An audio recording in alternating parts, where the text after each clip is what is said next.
Hello friends, कैसे हैं आप सभी लोग। मेरे को पता है बिल्कुल भी अच्छे नहीं हैं और स्टॉक मार्केट में जो गिरावट देखने को मिल रही है ना, लोग तो ये कह रहे हैं कि इतिहास की सबसे बड़ी गिरावट इस बार साल 2025 के अंदर देखने को मिलने वाली है। आपका पोर्टफोलियो कितना डाउन है, ये सबसे पहले कमेंट बॉक्स में कमेंट करके जरूर बताना। देखो भैया, मेरा तो पोर्टफोलियो है वो 15% डाउन आ चुका है। अब मुद्दे की बात करते हैं। इस वीडियो के अंदर हम बात करेंगे कि गिरावट आखिर हो क्यों रही है, इतनी गिरावट का रीजन क्या है, क्या बाहर के मार्केट्स के अंदर भी गिरावट देखने को मिल रही है और कितना गिरावट अब मार्केट के अंदर हो सकता है और कहां से मार्केट वापस से उठ सकता है।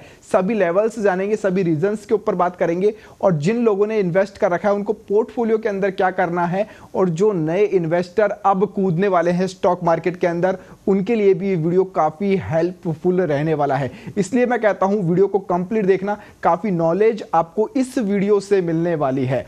अब देखिए, आज जो निफ्टी की बात कर रहे थे हम, 23,200 के ऊपर निफ्टी था। यहां 23,000 पर बना हुआ था, लेकिन 23,000 से नीचे निफ्टी आ चुका है और 22,800 के ऊपर जो सपोर्ट है वहां पर निफ्टी अभी खड़ा है।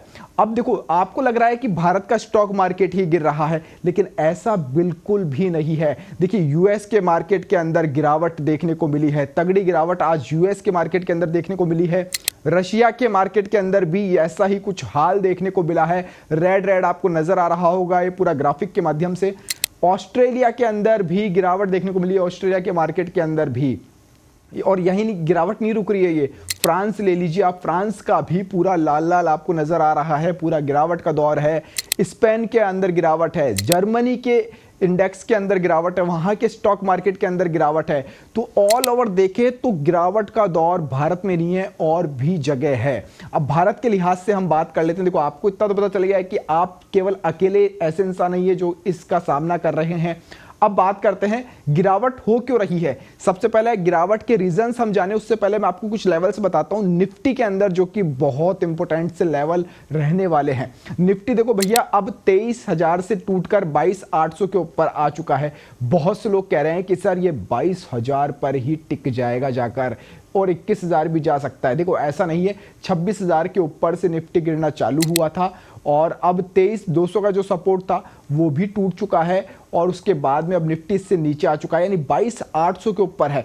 अब देखो, एक रीजन तो पहला ये बनता है कि यहां से मार्केट वापस ऊपर जाए, कुछ एक बॉटम क्रिएट करे, लेकिन ऐसा नजर नहीं आ रहा है। अगर 22,800 से निफ्टी नीचे गिरता है तो फिर भैया 22,900 तक भी, ये 22,200 तक भी आ सकता है। 22,300 200 के आसपास आके अगर वहां से वापस टकरा के जाता है तो वेल एंड गुड मार्केट के अंदर माना जाएगा, लेकिन ऐसा मेरे को लगता नहीं है कि ये पॉसिबल हो पाएगा, क्योंकि 22,000 तक अगर आ गया मार्केट तो भैया फिर एक और बहुत बड़ा गिरावट का सिलसिला यहां पर देखने को मिल सकता है। बहुत माइनस में पोर्टफोलियो जा सकता है, क्योंकि अभी जो आज गिरावट हुई है ना, वो तकरीबन निफ्टी के अंदर 1% के आसपास की गिरावट है। और ये निफ्टी की बता रहा हूं मैं, स्मॉल कैप और मिड कैप के अंदर तो 3% की गिरावट देखने को मिली। 3% बहुत बड़ी बात होती है। 3% सर बहुत बड़ी बात होती है। तो यहां से जब अब लोगों ने स्मॉल कैप और मिड कैप के अंदर काफी अच्छा रिटर्न बनाया था, लेकिन अब लॉस में है, तो सबसे सेफ इन्वेस्टमेंट हम कहते थे ईटीएफ को, एक्सचेंज ट्रेडेड फंड को, म्यूचुअल फंड को। लोगों ने एसआईपी कर रखी थी। अब उन लोगों की जिन्होंने 1 साल पहले भी इन्वेस्ट किया था ना, उनका पैसा भी भैया माइनस के अंदर अब बोल रहा है। लेकिन ऐसी स्थिति में क्या करना चाहिए जरा मैं बताऊंगा। देखो, चैनल को सब्सक्राइब नहीं किया ना तो कर लेना अभी तक, अगर आप वीडियो देख रहे हो। अब देखो, हम बात करते हैं रीजंस की कि मेन रीजंस क्या है, मार्केट आखिर गिर क्यों रहा है और आज क्यों गिरा है। देखिए, आज सबसे जो मार्केट गिरा है ना, उसके 5 रीजन मैं निकाल कर लेकर आया हूं। सबसे जो पहला बड़ा रीजन है ना, वो ये है कि चीन की एक स्टार्टअप है, वहां नया स्टार्टअप हुआ है, डीप सेक करके एक आर्टिफिशियल इंटेलिजेंस यानी एआई आया है, जो कि फ्री ऑफ कॉस्ट है। चैट जीपीटी यानी अमेरिका को सीधी सीधी टक्कर दे दी है, फ्री ऑफ कॉस्ट है, उसने खलबली मचा दी है। इसलिए सबसे बड़ा तो ये मुद्दा बना है चीन का डीप सेक, जो कि आर्टिफिशियल इंटेलिजेंट। एशिया के सारे बाजार एक बार में धराशायी हो गए हैं डीप सेक के कारण। ये तो एक मेन बड़ा रीजन आज निकलकर सामने आया है। दूसरा, अमेरिका के जो डॉलर है उसके अंदर भैया मजबूती बरकरार है। 86 को क्रॉस अमेरिकी डॉलर कर गया है अकॉर्डिंग टू भारत की करेंसी के मुताबिक। अब भारत की करेंसी कम जाएगी, नीचे जाएगी, तो इन्वेस्टर नहीं आने वाले हैं भैया, ऐसे इन्वेस्टर नहीं आएंगी। तीसरा, अब बजट आने वाला है, 1 तारीख को बजट होगा, निर्मला सीतारमण हमारी वित्त मंत्री बजट पेश करेगी। बजट से पहले अगर देखें ना तो हमेशा से मार्केट गिरता हुआ रहा है, हमेशा मार्केट गिरा है, लेकिन अभी जो बजट से पहले वो मुनाफा वसूली देखने को मिल रही है। लोग ये जो इन्वेस्टर्स हैं बड़े बड़े जिन्हों के 10-10 करोड़ 20-20 50-50 करोड़ मार्केट के अंदर डालते हैं, वो लोग ये सोच रहे हैं कि अब करे क्या, अभी बजट के अंदर क्या हो जाए, कैसे बड़े फैसले हो जाए, कुछ नहीं पता है। तो भैया अपना जो प्रॉफिट है पहले बुक कर लो। अब तो बजट से पहले मुनाफा वसूली चालू होगी, इसलिए बजट के से पहले मार्केट थोड़ा सा गिरता है, मूवमेंट दिखती है, हाई वोलेटिलाइट मार्केट नजर आता है। और इसके बाद अगर रीजन देखें तो जो कंपनीज है बड़ी बड़ी, उनके जो हर 3 महीने में नतीजे आते हैं, तिमाही नतीजे, वो बहुत कमजोर है, वो नेगेटिव है, तो कहीं ना कहीं उसका इम्पैक्ट पड़ रहा है। और हमारे जो भैया जीजा जी फूफा जी जिनको आप कहते हो FII, फॉरेन इन्वेस्टर्स, वो इन्वेस्टर्स भैया भारत के अंदर टिकना ही नहीं चाहते, मेरे को तो लग रहा है। लगातार यहां से बिकवाली हो रही है, FII भाग रहे हैं, कोई यहां पर डेली की डेली FIIs की विड्रॉल चालू है, तो उसका असर भी मार्केट के ऊपर पड़ रहा है। तो ये कुछ रीजंस जिनकी वजह से स्टॉक मार्केट के अंदर गिरावट हो रही है।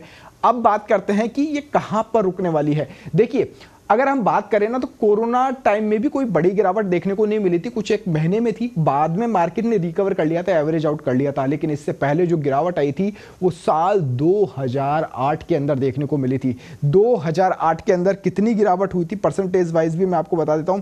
2008 के अंदर गिरावट थी और उसके बाद तो बड़ी गिरावट मार्केट के अंदर अब तक देखने को ही नहीं मिली है। अभी तक मार्केट के अंदर जो गिरावट थी ना वो मामूली गिरावट, मतलब उठापटक चल रही थी, इतनी बड़ी गिरावट कोई ज्यादा खास थी नहीं। लेकिन अब जो मार्केट है उसके अंदर गिरावट देखने को मिल रही है लगातार।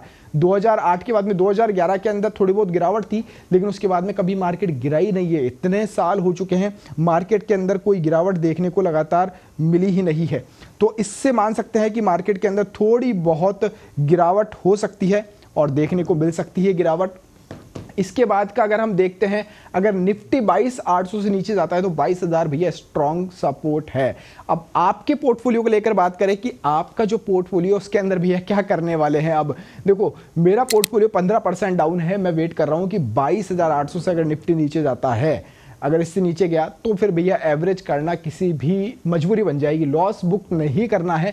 ETF के अंदर इन्वेस्टमेंट है तो भैया लॉस बुक मत करना। मैं फिर कहूंगा, जब जब मार्केट गिरा है उसके अगले साल के आप रिजल्ट देखोगे, बहुत अच्छा रिजल्ट, मतलब बहुत अच्छा रिटर्न बना के दिया है मार्केट ने।